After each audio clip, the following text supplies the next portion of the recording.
Well, hello everyone, and welcome to today's SEDA College Online live advanced class with me, your teacher, Lydia.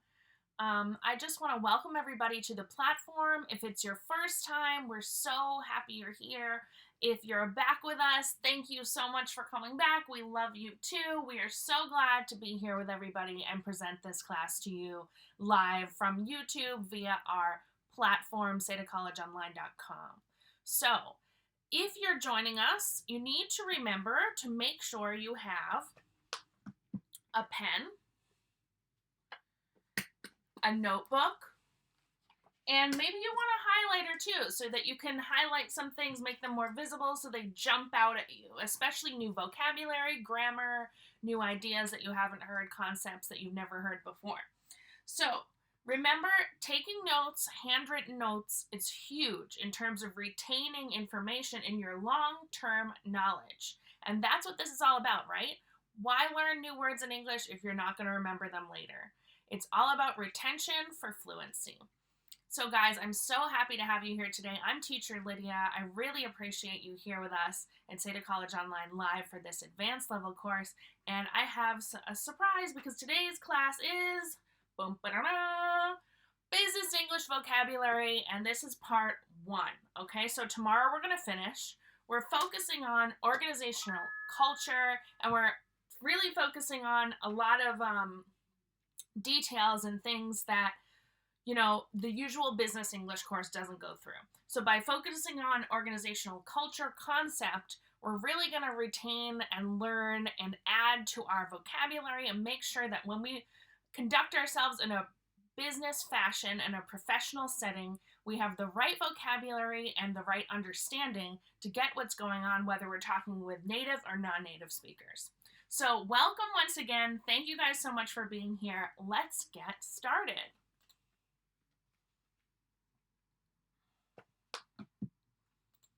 All right, so we're talking about a concept that has to do with organizational culture. When I say organizational culture, I'm talking about the culture within an organization. And an organization could be a home. It's all people working towards the same goal, right? Living in a home together. It could be a school. It could be a company. It could be a country. A country could be an organization. And our more specific topic that we're going to zero in on or really focus in on is cross-cultural communication. And you might say to me, what? Teacher, what is cross-cultural communication? I've never heard of that before. Well, guys, calm down. Don't worry. I'm here to explain it to you, okay?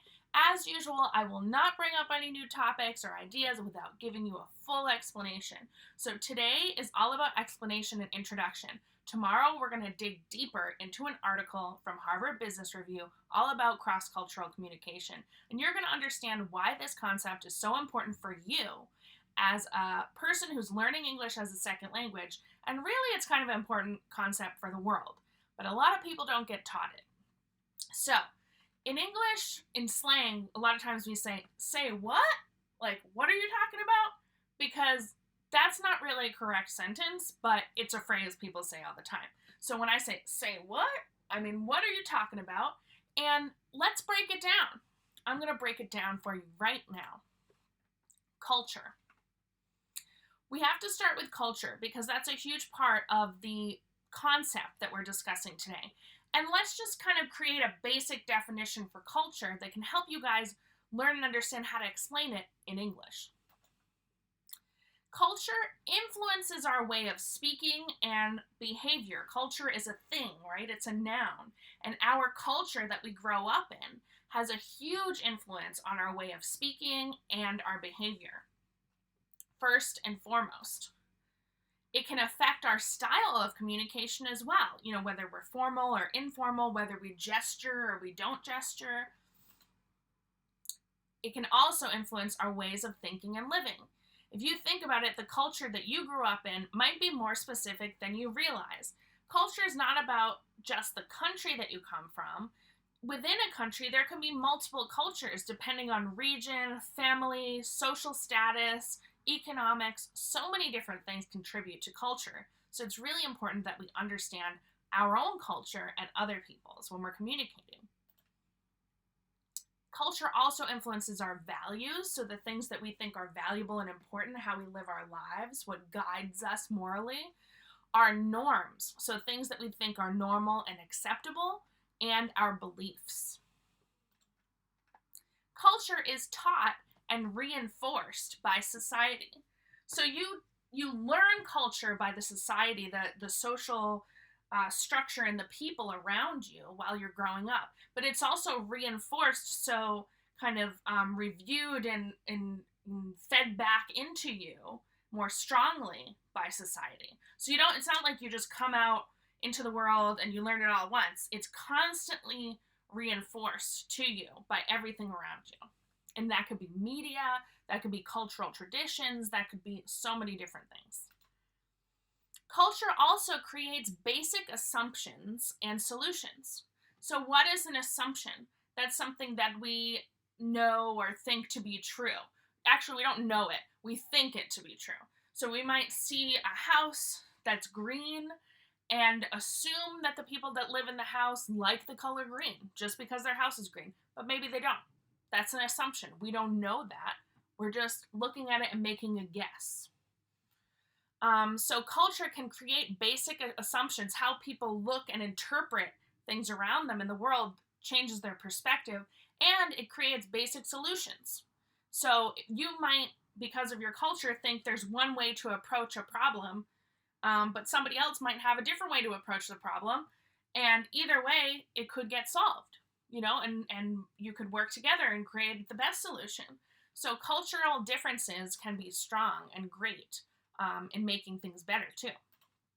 Culture is also passed down through generations. So you learn culture from your parents, who learned it from their parents, who learned it from their parents, etc., etc., etc.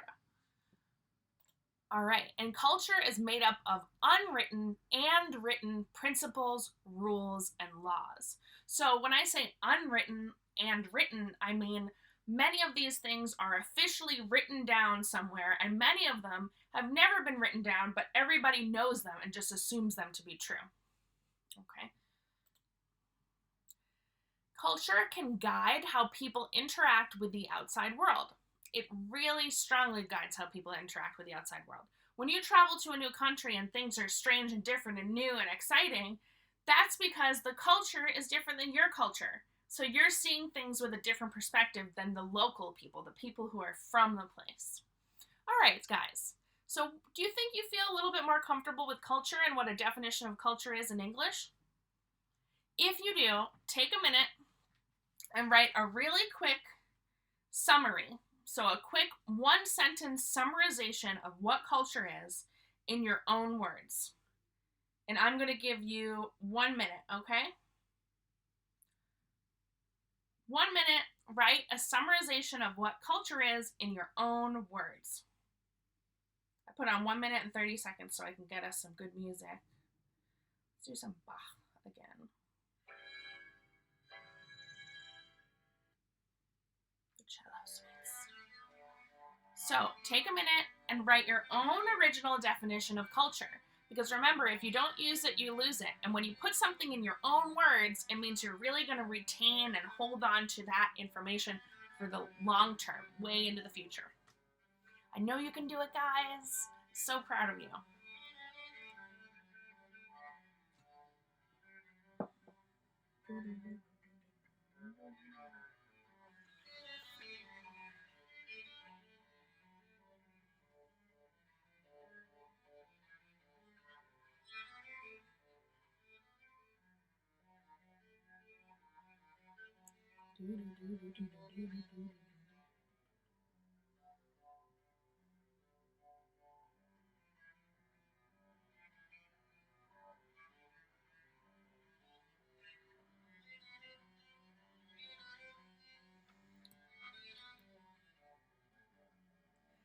Ten, 9, 8, 7, 6, 5, 4, 3, 2, 1. All right.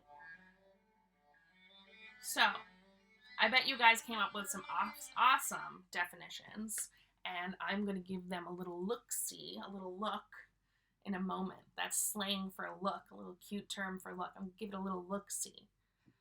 Alrighty, let's see what's next. So now that we understand culture, we need to be a little bit more specific about what cross-cultural communication really is.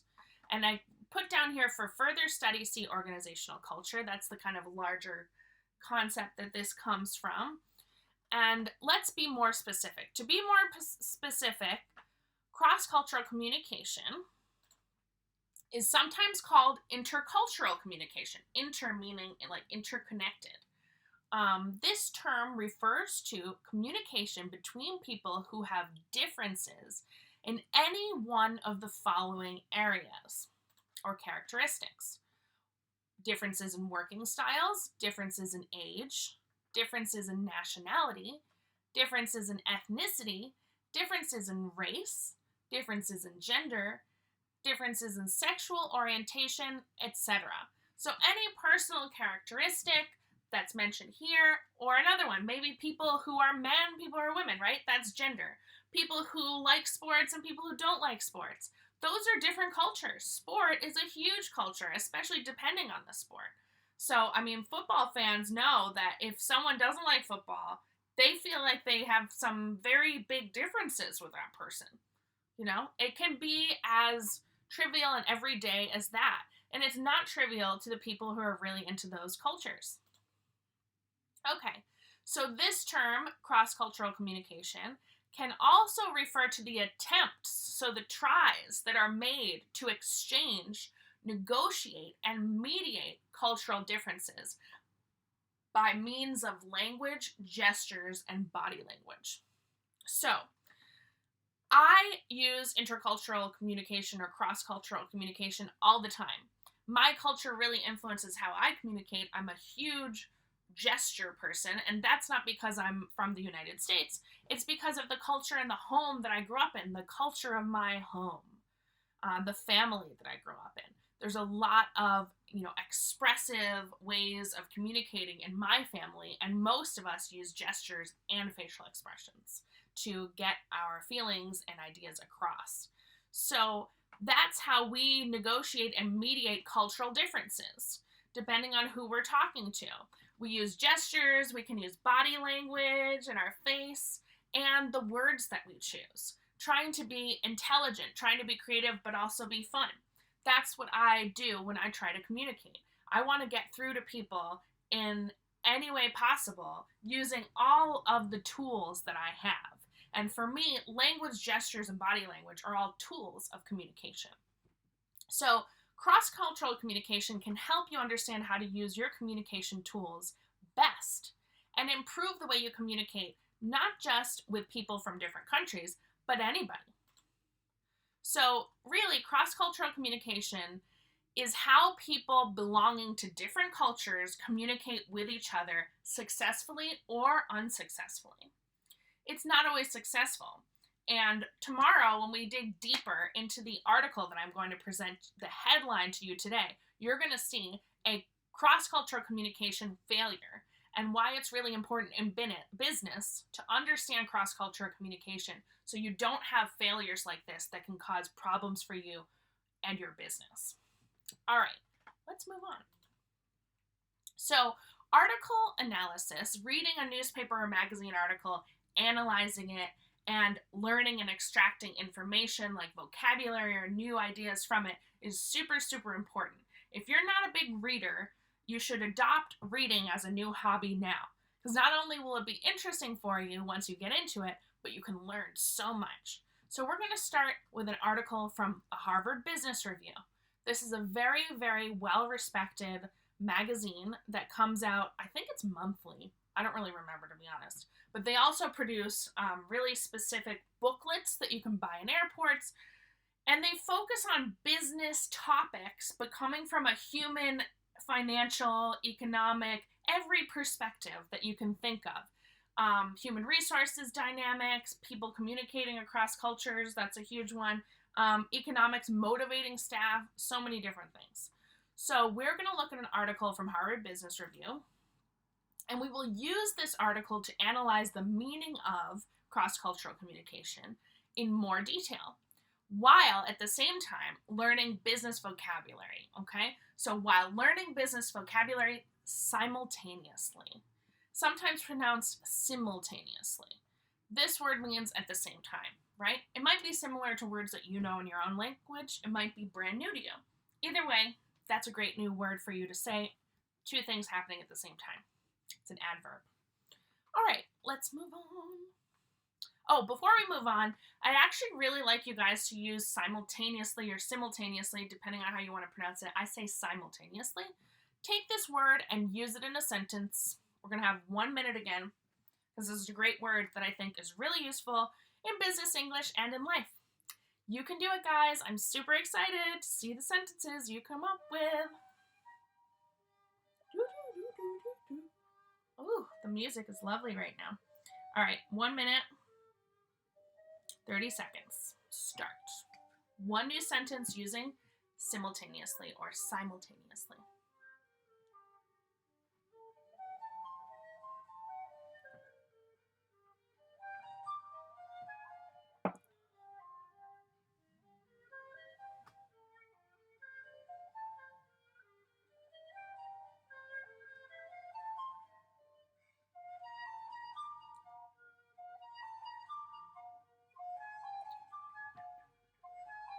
I'm not sure if this is a flute or like a flute like this.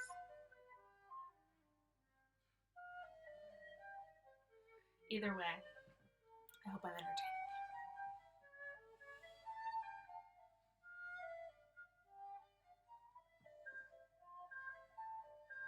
you. You can do it, you can do it, you can do it, you can do it.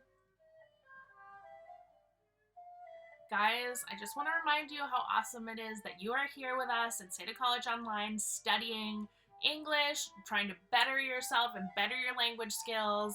Remember, I'm your cheerleader. Go team, go! We're all a team learning together, and I'm super proud of you guys. Okay.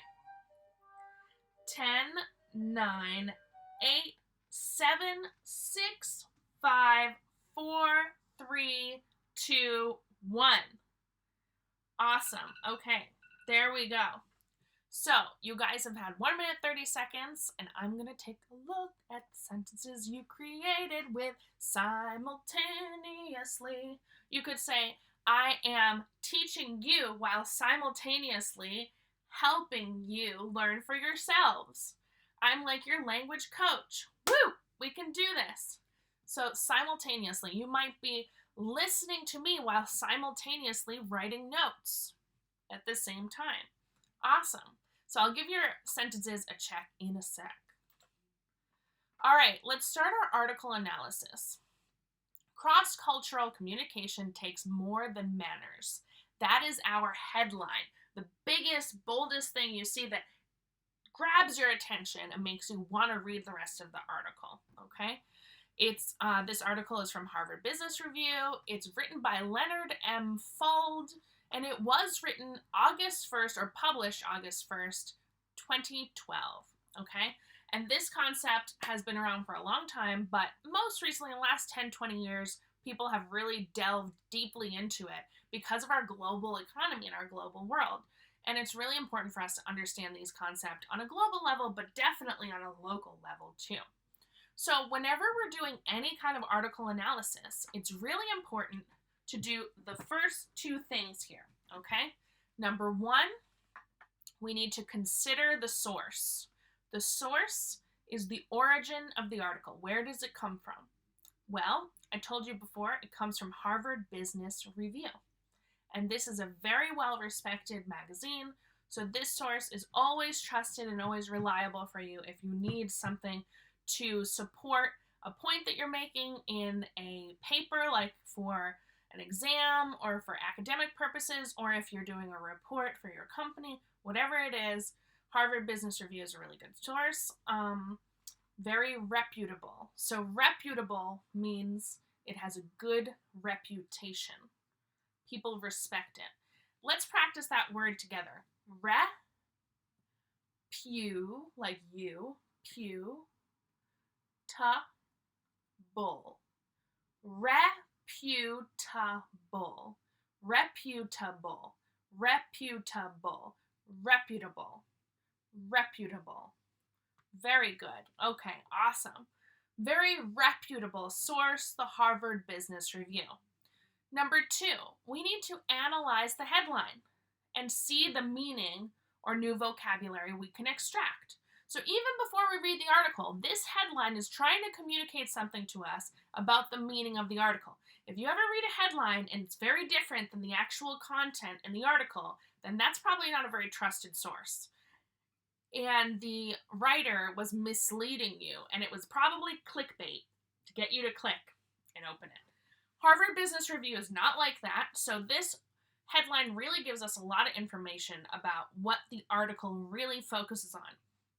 So I think everybody should take 3 minutes or so to read this headline and number 1, make a prediction about what you think the article will be about.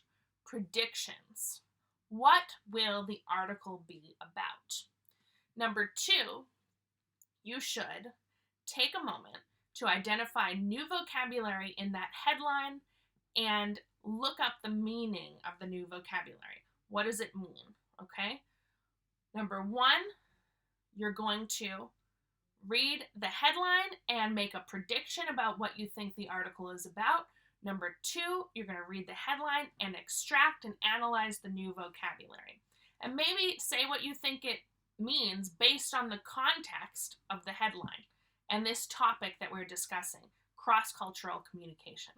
Okay, so I'm going to give you guys 3 minutes, all right, to do that. And then we are going to check back in, okay? All right. Let's do this.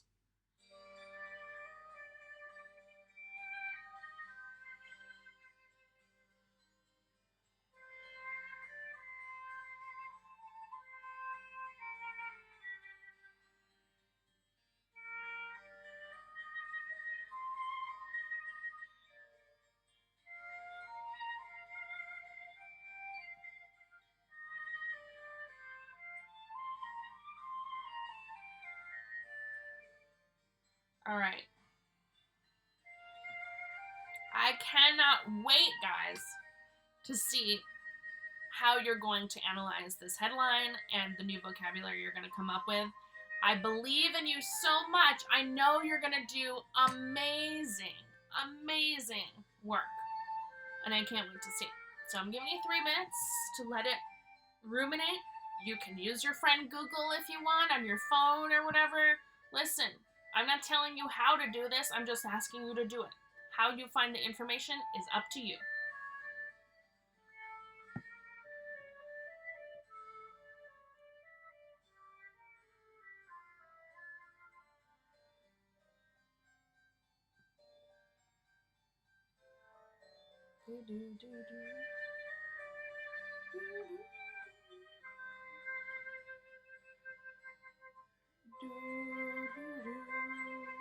You can do it.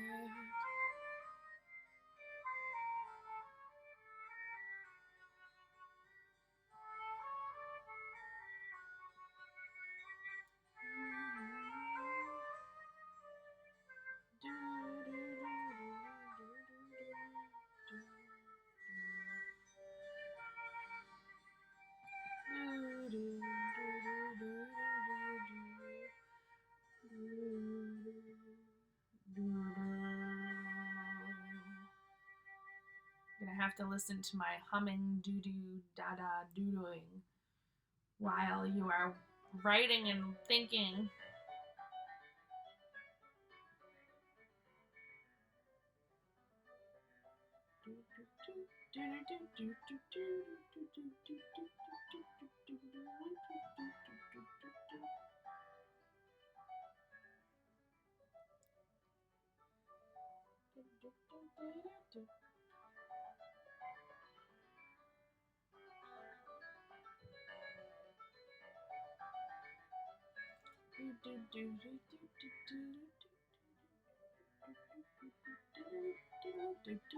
Five, four, three, two, one. All right. Let's see what you got, my friends. Let's see what you got. All right, so we need to consider the source. We considered that. And then I said, all right, you need to figure out and tell me in your own words, what did I say? I'm actually having a moment where I forget what I asked you guys to do. Okay, so first what we did was we looked at the headline, and we're trying to, yes, you made a prediction, and I can see what you guys are said. Okay, so you guys have made a prediction about what you think the article is about based on the headline, and that's always where we start. Listen, teacher has moments where she forgets things, but it doesn't mean I forget everything for the long term. It's just a moment. We all have those moments, right? I'm human, just like you. So, what do we think this article will be about? Well, some people might think it's about communication. Well, that's true. Communication between cultures, definitely. But takes more than manners. This word here is what's really important. And what are manners? Well, manners are the way that you interact with other people, the behaviors that you use and you employ when you're interacting with other people. And manners can be very different from culture to culture. So manners are not the only thing you need for cross-cultural communication, and that's what the article is saying. Cross-cultural communication takes more than manners because manners are not really universal. Some things are universal, but many, many things are not. For example, did you know that most everywhere in the world, when you want to gesture, yes, you go up and down with your head. You nod up and down. However, in the country of Bulgaria, if you want to say yes, you go. So if you're talking to a Bulgarian and they're going, it doesn't mean they're saying no. They're actually saying yes. It's opposite for them. Yes. No. I have to think about it before I even do that. And that's body language, right? And so that body language could be really confusing if you didn't know that. So that's really important. So now that we understand what manners are, what's next? Your homework. We're not going through the whole article today because guess what?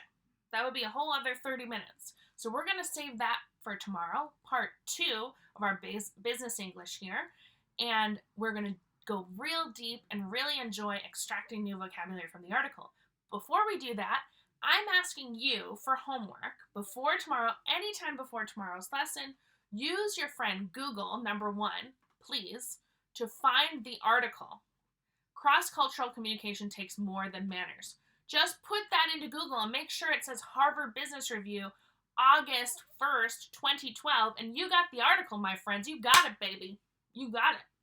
And then number 2, while you're skimming the article, so reading just for general understanding, skimming, write down new vocabulary. Okay, so you're going to practice the skill of skimming and you're going to write down any new vocabulary you see in the article. The article is not very long. It shouldn't take you more than about 15 minutes maximum to do this homework, and it's really going to help prepare you for tomorrow's lesson. So guys, I'm going to leave you here. Tomorrow we'll continue and complete this lesson by analyzing vocabulary extracted from the article and share ideas. If you've been with me today, you've done something awesome for yourself. Good job.